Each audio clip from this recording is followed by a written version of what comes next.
Wyatt's POV. She was mine, and oh goddess, she was more beautiful than I expected. She had long blonde strawberry hair, amethyst eyes. A unique color. I was restraining myself from fucking her right there. My mate was beautiful, and to think I didn't want one, and now I couldn't imagine losing her. Adira, my Adira. After years of hoping and praying for a reunion, here she was in my arms. I doubt she'd remember me since she was a child when I saw her last. We were only kids. My mother and hers were best friends growing up. But they separated since they went in different packs. One day, Aunt Meryl came to meet us with her little girl too. She was only 5 and I was 12 at that time, but we connected well. I remembered the anxiety that welled in the pit of my stomach when she was leaving. "Can she stay here?" I asked my mother. She smiled at me and shook her head. "No, my baby, maybe when you are older, you can go to see her," Mother had told me. I nodded and gave her back to her mother. Little Adira gripped my shirt so tight and cried. She wanted to stay with me.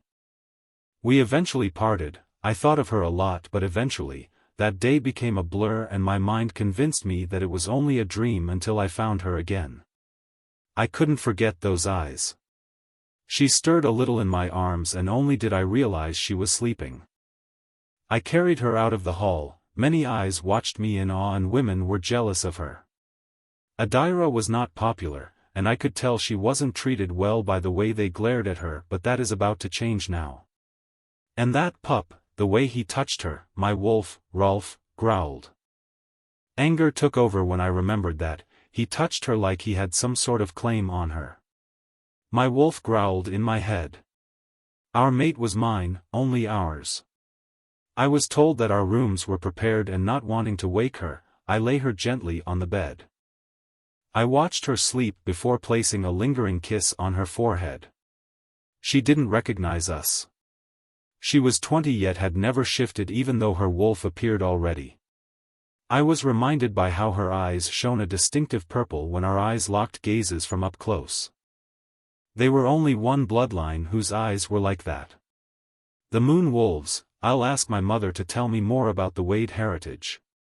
I walked out of the room and down to the halls. That fucker, Mars, killed 2 delegates. I pushed the door open to the conference room and they got to their feet, bowing low. They only sat when I did. "I hope you have a good explanation for killing those diplomats." I stared at the Alpha. He seemed uneasy. The aura that surrounded me was domineering and suppressed their wolves. "We didn't kill them, they were involved in an accident. We wrote that in the report, my king," Mars said, and I narrowed my gaze on him. "A fucking shitty report.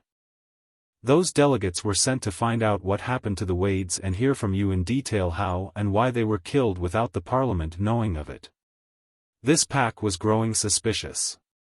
We learned about a year ago that they killed the beta and beta female of the pack, so we sent ambassadors to investigate but never made it alive. They claimed there was an accident and died, plus they forcefully took over their neighboring pack.